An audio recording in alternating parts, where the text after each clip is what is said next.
I grew up in the twilight of the Great Empire. We oppose this ridiculous war against the Terra Nostra. The Federation flourished, and the people were censored. You people are nothing but war mongers. And a new order would soon arise. Old Earth is to be vaporized. There's no more time for discussion. At 2300 hours, we strike.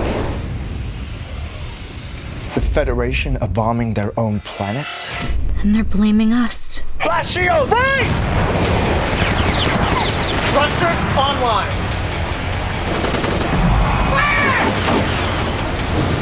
Shields are gone, Captain! Open fire!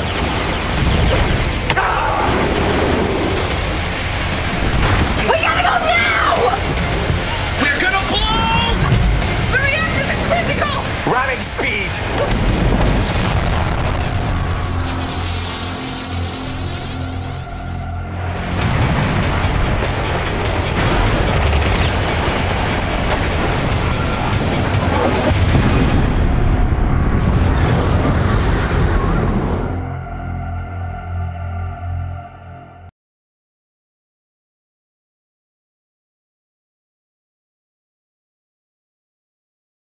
So where did the idea of Starship originally come from? The idea of Starship originally came from, I think one of my favorite movies is The Wrath of Khan, Star Trek II.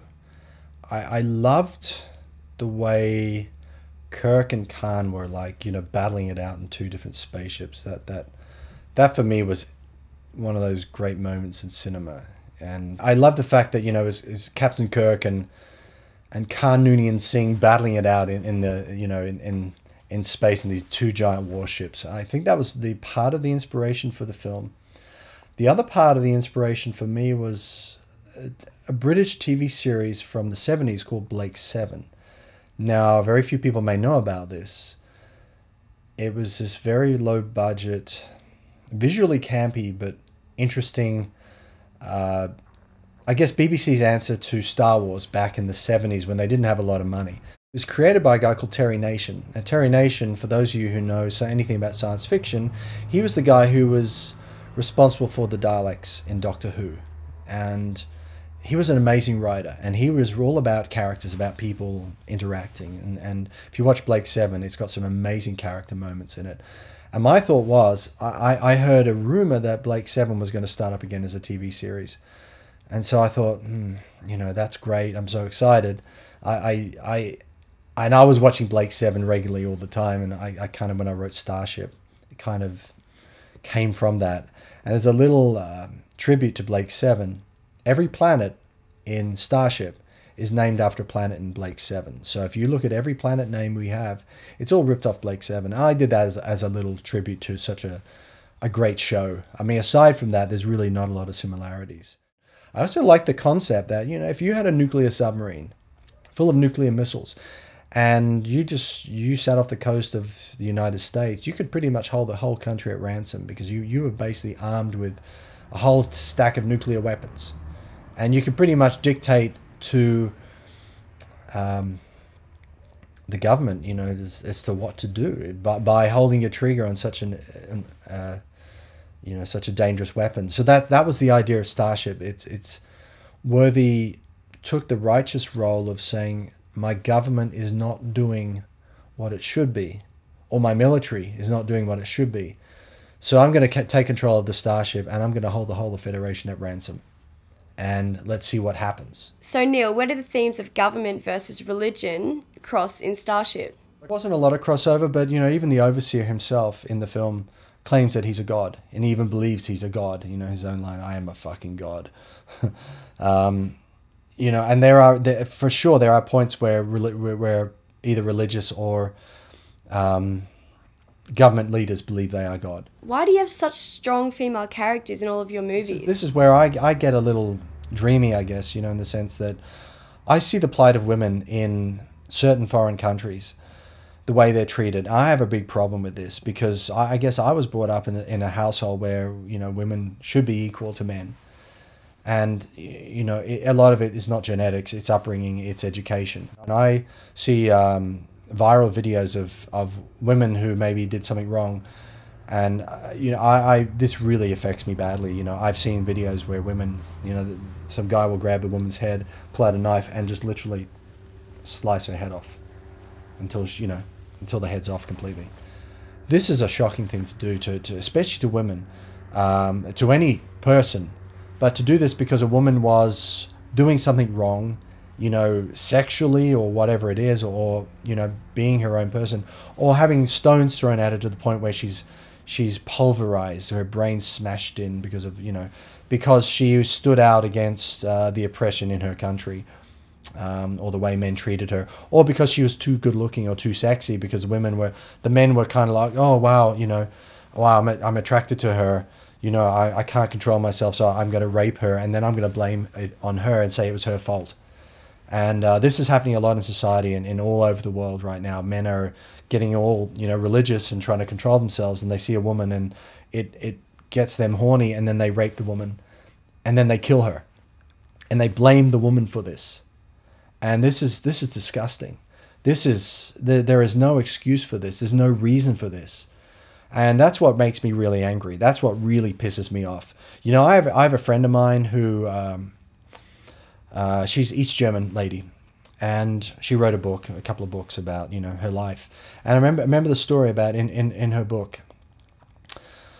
She being East German, you know, lived in a slightly oppressive society. She ended up being a flight attendant and meeting a man from the Middle East, and marrying him. And her friend also married the guy from the Middle East as well. Now this woman, this German woman, was trapped in this marriage, and she was being treated really badly, you know, to the point where she was locked up and treated like a prisoner and beaten, and I mean, we were talking really sick. She was on the point of dying, you know, because her husband was treating her basically like a slave in this Middle Eastern country. And I'm not saying all Middle Eastern people are like this, because most of them are not. But, you know, this was the exception. But somehow in this, you know, this also happens in the United States as well. But this was the situation. She went into this woman's home. She got her out of the house, and she smuggled her onto a plane and got her out of the country under a false passport. And, you know, there was a terrible uproar and death threats and everything else.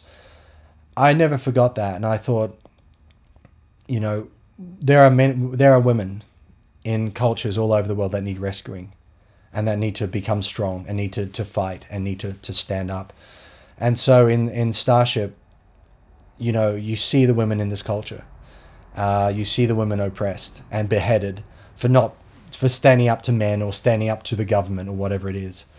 And, you know, women are not treated as equals or not treated with respect. And one day, you know, the women get angry, and they form a secret alliance, and they get weapons, and they join with other, you know, entities around the galaxy, and they rise up and they overthrow the government. And they do this because of the way they're being treated, because they say no more will we be treated like second-class citizens. You know, they will kill, they will do whatever it takes. So, you know, is there righteous killing in this world? I don't believe in killing, but in this situation, the women chose to rise up and to kill the men and to take over the government and to behead people because they had been beheaded themselves. I don't know if two wrongs make a right, but that's what, you know, sometimes, yes, a violent revolution is needed to change society. In Starship, you're suggesting that government combined with religion is in fact the reality. But in our everyday lives, they're seen as two totally different things. How do you respond to this? Well, I'm always interested in the people who are in control, especially in my films, and this will come out in later films as well. People who are rulers, you know, what is their motivation, I guess? And I understand, you know, if you see a society that's kind of messy and losing control, like the Emperor Constantine would have seen, you know, a society, the Roman Empire was getting a bit fragile. What can you do to unite people and bring them together and control it? It's all about control. And the overseer's intentions were to control the government and to bring people, you know, into control and into line, so that together we can all progress. I think, you know, the overseer, and I'm sure many people like the Emperor Constantine had good intentions, and, you know, there was a benefit to uniting government and religion. There is a distinct benefit to this.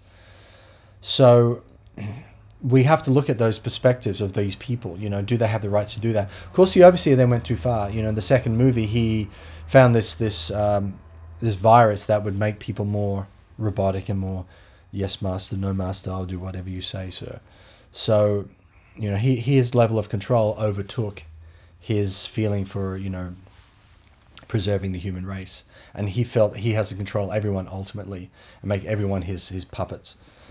And that's when it gets corrupted. So it's a fine line. You know, wisdom is needed. Is it easy to become corrupted when it's stemmed from power? If somebody's going to be in charge, they have to be wise. And it could be any age, but they should be wise people. You know, and that's, you know, and you can see testament of this, like President Clinton, great guy, you know, seemed to be a really nice guy. But this rubbish with you know, Monica Lewinsky and all that stuff, it's like, didn't you get over that when you were young? Didn't you get past that level? You know, I mean, he was over 50, I guess, when that happened. You know, I don't know if I'd want to be in that situation. If I was in that situation, I probably wouldn't play those sort of games. But, you know, maybe there was something he didn't learn in his younger life. And that's the corruption of power. And that's, you know, if we don't learn our lessons when we grow up, if we don't live life, then we'll carry our baggage and we'll throw our baggage upon society. There's a rumor that you've already shot the sequel to Starship. Is this true? Whenever you do a film, it's a lot of work and effort. And I decided to shoot 2 movies back to back rather than just do one film and then wait to see if it's going to be successful or not. I assumed that people would like it a little bit. And I figured that if I do this movie now and then shoot the sequel at the same time, by the time, you know, people see Starship, they'll want a little bit more. And so I did Starship 1 and Starship 2 together. And it was just easier on the crew and the actors as well, because some days we're shooting movie number 1, some days we're shooting movie number 2. And it made life much more simpler and much more enjoyable. We were able to explore the characters a lot more too. And I've finished Starship 1 already, and I've looked at a rough cut of Starship 2. And Starship 2 is very, very enjoyable from a character perspective. The characters really come alive in the second movie. So I'm very glad we did 2 movies back to back. Do you have any regrets? I wish I shot 3 films actually, because always there's regret when you do something. And if I ever do another Starship movie, I will probably shoot film 3 and 4 back to back as well, because it's too much at stake. There's too much fun. There's too much story to tell.